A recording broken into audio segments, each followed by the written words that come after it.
Hello everyone, welcome back to my YouTube channel. This is Akshita Gupta, your NEET Biology Educator. आज हम लोग वापस से start करने वाले हैं इवोल्यूशन चैप्टर। बहुत टाइम से हमारी क्लास नहीं हो पा रही थी, जिसके कारण हम लोग इवोल्यूशन के एक पार्ट पे स्टिक हो गए थे। आज हम लोग वो वापस स्टार्ट करने वाले हैं। बिल्कुल एक बार क्विकली रिवाइज करते हैं कि अभी तक हम लोगों ने क्या क्या कर लिया है। आज जो हमें स्टार्ट करना है brand new topic of evolution, वो करेंगे जिससे आपके नीट में बोर्ड्स में आना ही आना है क्वेश्चन। पहले हम लोगों ने स्टार्ट किया था बिग बैंग थ्योरी से। बिग बैंग थ्योरी पे हमें पता चला कि कैसे हमारा यूनिवर्स बना। अगर आप लोगों को वापस से देखना है तो आप पुराने लेक्चर्स जाके देख सकते हो। यूनिवर्स से हमारा अर्थ कैसे बना, ये हमें बिग बैंग थ्योरी में बता दिया गया था। अब अर्थ बन गया है तो एटमॉस्फेयर कैसे आया, हाइड्रोस्फेयर कैसे आया, ये सारी चीज हम लोगों ने देखा। एंड फाइनली हम लोगों ने फिर देखा कि लाइफ के लिए अलग अलग क्या थ्योरीज थी। मतलब ओरिजिन ऑफ लाइफ के बारे में हम लोगों ने पढ़ा, जिसमें हमने स्पेशल क्रिएशन की थ्योरी देखी, ए बायोजेनेसिस देखी, उसके प्रूफ्स देखे, बायोजेनेसिस देखा जिसमें हम लोगों ने स्वेन neck flask experiment by Louis Pasteur, one of the most important experiment which proved कि लाइफ कैसे आई है ये देखा। देन इसके बाद हम लोगों ने बच्चा क्या देखा, हम लोगों ने जिससे कंफर्म हुआ कि लाइफ कैसे ओरिजिनेट हुई है, that is theory of chemical evolution, या हम कह सकते हैं हेल्डेन-ओपेरन थ्योरी। ये देख के हम लोग फिर चले उसके कुछ प्रूफ्स पे, जो कि प्रूफ दिया गया था मिलर-यूरे एक्सपेरिमेंट के द्वारा। फिर हम बच्चा आ गए थे यहाँ पर, हमें पता चल गया था कि लाइफ कैसे आई है। फिर हम लोग आ गए थे स्पीशीज के ओरिजिन पे, मतलब हम लोगों ने देखा कि लाइफ कैसे बनी है, ओरिजिन कैसे हुआ है। अब हम आ गए स्पीशीज पे। स्पीशीज पे बच्चा हम लोगों ने अलग अलग चीजें देखी, जैसे कि हम लोगों ने लेमार्क की थ्योरी देखी, डार्विन की थ्योरी देखी एंड मॉडर्न सिंथेसिस थ्योरी देखी। अभी तक हम लोगों ने ये सारी चीजें की थी एंड अब हम लोगों को स्टार्ट करना है जीन पूल। हम लोगों ने ये सारी चीजें देख रखी है। किसी को कोई भी डाउट हो, एक बार आप वापस से लेक्चर देख सकते हैं या मुझसे पूछ सकते हैं। अभी हम लोग नया टॉपिक स्टार्ट करेंगे बिना टाइम वेस्ट किए एंड वो टॉपिक है हमारा जीन पूल। जीन पूल की अगर बात करें बच्चा, तो जीन पूल क्या होता है। लेट्स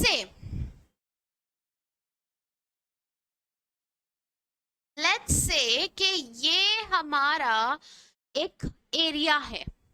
ये मान लो कि ये हमारा एक ज्योग्राफिकल एरिया है, राइट। अब अगर हम देखें इस ज्योग्राफिकल एरिया में एक स्पीशीज है, एक स्पीशीज का ऑर्गेनिज्म वन है, ठीक है। इस ऑर्गेनिज्म वन में आपका जीन है या अलील्स बोल लो, capital A small A, capital B small B, ठीक है।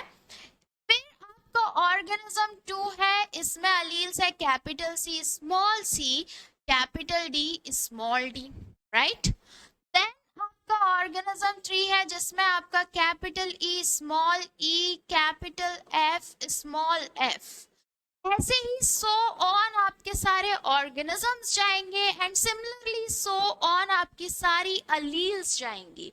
जब हम इस अलील्स का, सारे ऑर्गेनिजम्स के अलील्स का सम टोटल कर देंगे तो वो आपका होगा जीन पूल। जस्ट लाइक कि हमारा एक पूल है, उसमें हम लोग ये तो नहीं कहेंगे ना इसमें सिर्फ पानी है, राइट। हम कहेंगे इसमें पानी भी है, इसमें आपका क्लोरीन भी है और बाकी चीजें भी है। तो जब सम टोटल करेंगे, राइट, तो ऐसे ही हम लोग जब जीन का यानी कि अलील्स का सम टोटल करें तो वो क्या होगा, जीन पूल। तो हम कह सकते हैं जीन पूल क्या है, sum total of all the alleles in in a population. एक पॉपुलेशन में सारी अलील्स का सम टोटल कर दो, वो हमारा जीन पूल होता है। अब यहाँ पर बात ये आती है, ये पढ़ क्यों रहे हैं जीन पूल, इसलिए पढ़ रहे हैं जैसे कि हमने मॉडर्न सिंथेसिस थ्योरी में देखा कि आपका म्यूटेशन के कारण आपका इवोल्यूशन हो सकता है। एंड म्यूटेशन किस पे हो रहा है? म्यूटेशन हमारे जीन पे, एलील्स पे हो रहा है। तो सिमिलरली जीन पूल को देखते हुए हमें कुछ चीजें पता चली कि अगर जीन पूल में कुछ भी इधर से उधर हुआ, एक पॉपुलेशन में कोई भी अलील शिफ्ट हुई या चेंज हुई, तो that can lead to evolution. वो क्या कर सकती है? इवोल्यूशन कर सकती है। मतलब आपका क्या होना चाहिए बच्चा? यहाँ पर आपका इक्विलिब्रियम मेंटेन होना चाहिए। इक्विलिब्रियम है, दैट मींस इवोल्यूशन नहीं हुआ है। इक्विलिब्रियम मेंटेन नहीं हो रहा है मतलब इवोल्यूशन हो गया है। समझ में आया ये चीज? चलो आगे देखते हैं क्या है कि हमारा यहाँ पर जो मैंने बोला है वो लिख देती हूँ। If equilibrium is maintained, then there is no evolution. किसका इक्विलिब्रियम बच्चा? जीन पूल का। किसका इवोल्यूशन? जीन पूल का। And if not maintained, or must say not constant,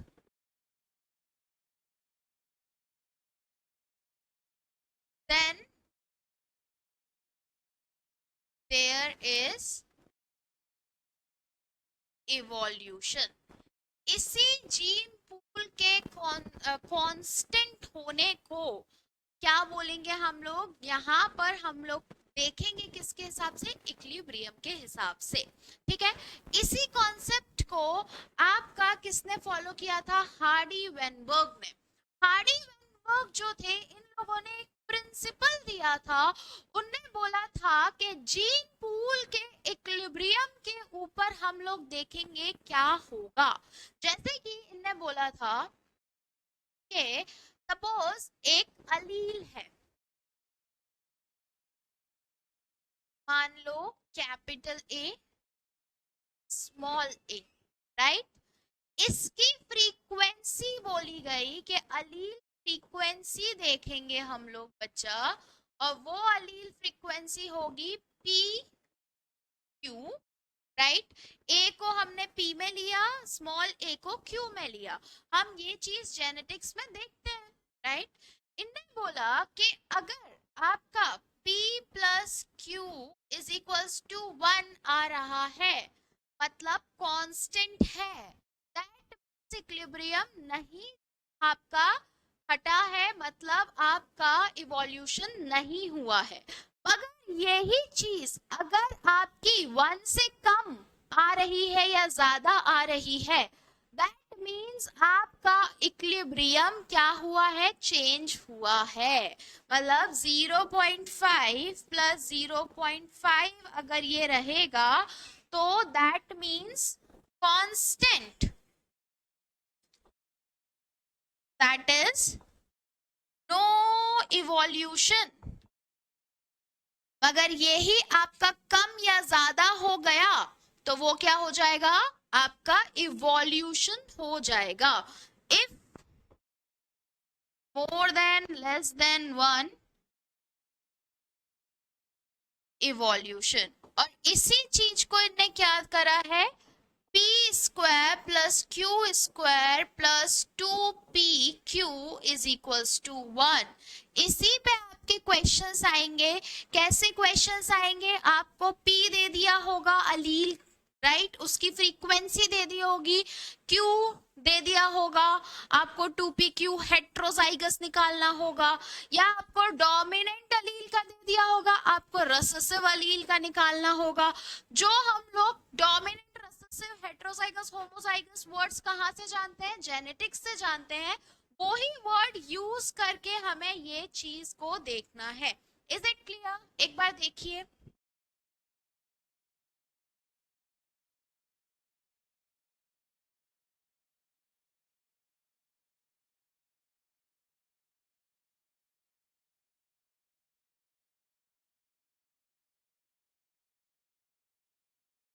चलो, अब हम लोग इस टॉपिक से रिलेटेड क्वेश्चंस भी करेंगे, बट उससे पहले हम लोग ये जानते हैं कि ये बोला गया कि यहाँ पर किस किस चीजों के कारण ये इक्विलिब्रियम जो है वो चेंज हो सकता है।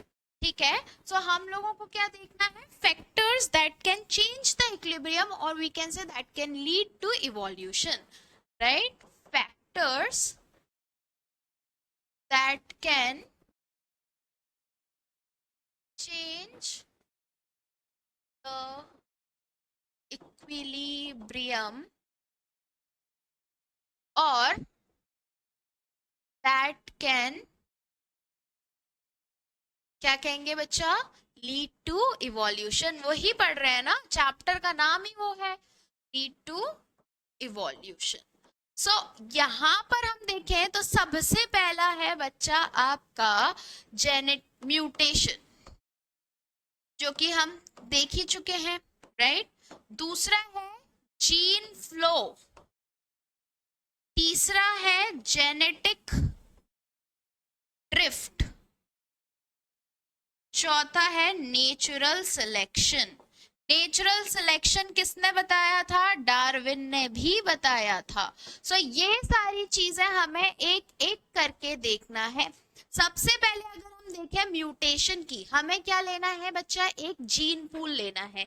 ये याद रखो, हमें क्या करना है, एक जीन पूल लेना है। ये हमारा एक जीन पूल है, इसमें है मान लो ये सारी अलील्स, राइट।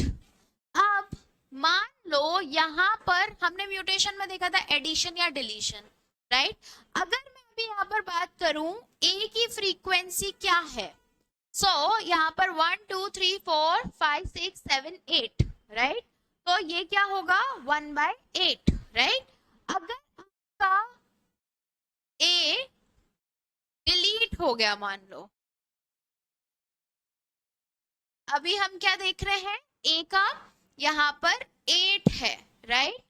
ए डिलीट हो गया, अब क्या बचा, A B B C C D D C, sorry इतना ही है, राइट। अब कितना बचा, 1 2 3 4 5 6 7, तो अब क्या बचे हैं, 7 बचे। पॉपुलेशन में अलील की फ्रीक्वेंसी ही कम हो गई, राइट।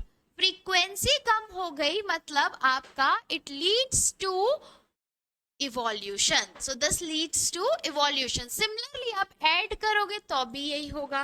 अब नेक्स्ट है जीन फ्लो। जीन फ्लो में क्या होता है, लेट्स से ये एक पॉपुलेशन है, पॉपुलेशन 1 जीन पूल, राइट। अब यहां पर आपके बहुत सारे, मैं ऐसे बना दे रही हूं अलील्स को, ठीक है। ये क्या है, अलील फ्रीक्वेंसी है, ठीक है। फ्लो मतलब चले गया, राइट, फ्लो हो गया, डिफरेंट पॉपुलेशन में चले गया। यहां पर भी दूसरी पॉपुलेशन 2 है, उसका जीन फ्लो है, जीन पूल है, सॉरी, ये A B B C C D D ये वाला है, राइट। ये इधर चले गया, ये इस पॉपुलेशन में चले गया, तो यहाँ क्या होगा, यहाँ पर जीन पूल में ये अलील आ जाएगी और यहाँ पर ये चले जाएगा। This changes the equilibrium and hence changes and hence lead to evolution. So क्या कह सकते हैं, this changes the equilibrium leading to evolution, right? तो ये आपका एक पॉपुलेशन से दूसरी पॉपुलेशन में अलील चली गई, तो ये क्या हुआ, जीन फ्लो हो गया। अब नेक्स्ट है हमारा जेनेटिक ड्रिफ्ट, ठीक है। जेनेटिक ड्रिफ्ट जो है बच्चा, ये आपका बहुत इंपॉर्टेंट है। अभी मैंने क्विकली बता दिया, रीजन बीइंग वो इतना ज्यादा आपके लिए क्वेश्चंस उससे नहीं आते। On the other hand genetic drift जो है ये बहुत ही इंपॉर्टेंट है, तो हमें ये बहुत ही क्लियरली करना है। उससे पहले हम लोग एक बार रिवाइज कर लेते हैं। हमने क्या देखा आज? हमने देखा कि जीन पूल क्या होता है। एक पॉपुलेशन है, राइट? इस पॉपुलेशन में जितना भी आपका ऑर्गेनिजम्स है उनका सम टोटल कर दो, किसका? अलील का। अगर वो कांस्टेंट है तो इक्विलिब्रियम मेंटेन्ड है, कांस्टेंट नहीं है तो कैन लीड टू इवोल्यूशन।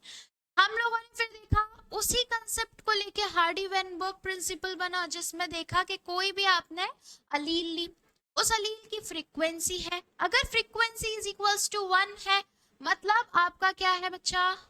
मतलब कांस्टेंट है, इक्विलिब्रियम कांस्टेंट है, कोई भी इवोल्यूशन नहीं हो रहा। बट वो फ्रीक्वेंसी आपकी कम ज्यादा हो गई तो that can lead to evolution. Then factors कौन कौन से हैं? Mutation, gene flow, genetic drift and natural selection. जिसमें से genetic drift and natural selection बहुत इंपॉर्टेंट है। हम लोग एक एक पूरा उसका लेक्चर लेंगे, ठीक है? 15-15 20-20 मिनट्स का, और समझेंगे। अभी हमने म्यूटेशन में क्या देखा कि कुछ भी अलील में एडिशन या डिलीशन हो जाएगा, उसके कारण फ्रीक्वेंसी चेंज हो जाएगी, एंड फ्रीक्वेंसी चेंज होगी तो आपका इवोल्यूशन हो जाएगा। सिमिलरली हम लोगों ने जीन पूल में भी यही चीज देखा कि दो पॉपुलेशन है, मतलब स्पीशीज दो है। अगर मान के चलो ह्यूमन है और आपका कैट है, ह्यूमन का अलील कैट में चले गया, कैट का अलील ह्यूमन में चले गया, so that lead to blunder, that can lead to evolution. Maybe हमारे यहाँ क्या बन जाए, इससे हाइब्रिड स्पीशीज बन जाए, कैट और human, right? Kind of that. So ये हमारा जीन फ्लो। कल हम को जेनेटिक ड्रिफ्ट देखना है एंड नेचुरल सिलेक्शन देखना है। For that stay tuned, and हम धीरे धीरे वापस, अभी दिवाली भी है बट स्टिल हम लोग सिलेबस पूरा कर लेंगे। So don't worry and stay tuned, trust me, and पढ़ते रहिए। So that's it from my side today. Take care.